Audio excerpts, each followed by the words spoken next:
vandag se teks lees ek vir ons uit Psalm 23 vers 1. Die Here is my herder, ek ly nie gebrek nie. Psalm 23 gebruik die eenvoudige beeld van 'n herder en sy skape om iets van God se liefde en sorg vir ons te wys. Daai skape kan nie op hulle eie oorleef nie. Dit het iemand nodig wat die pad ken en daarvoor omgee. Dawid verstaan dit en daarom beskryf hy die Here as 'n herder. Jesus gebruik later daardie selfde beeld wanneer hy homself die goeie herder noem. Hy ken sy mense en hy waak oor hulle. Meer nog, hy het sy lewe gegee om hulle te red. Dit wys hoe diep sy liefde werklik vir ons is. Tog beteken dit nie dat die lewe altyd maklik sal wees nie. Selfs die mense wat die Here volg, kom soms deur donker seisoene.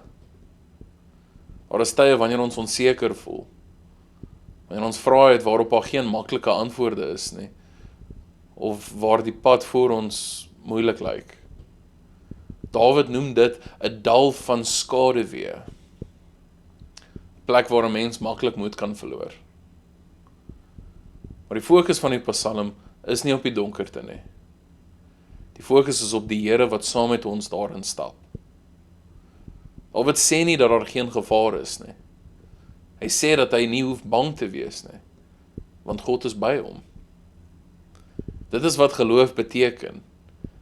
Nie dat ons altyd sal verstaan wat gebeur nie, maar dat ons weet wie saam met ons deur alles gaan. Wanneer ons terugkyk oor ons lewens, is dit nogals maklik om te sien hoe die Here ons gedra het op maniere wat ons nie op daardie oomblik raak gesien het nie. Hy was daar toe ons swak was. Hy was daar toe ons rigting nodig gehad het. En hy is steeds daar vandag. Psalm 23 herinner ons dat ons nooit alleen deur die lewe hoef te gaan nie. Ons goeie herder ken die pad vorentoe. En hy laat ons nie aan onsself oor nie. Daarom kan ons met vertroue vorentoe gaan, selfs wanneer ons nie alles so lekker verstaan nie. Here Jesus, dankie dat U ons goeie herder is. Dankie dat U saam met ons stap, ook wanneer die pad donker en onseker voel. Help ons om op U te vertrou en rus te vind in die wete dat U ons nooit sal alleen laat nie. Amen.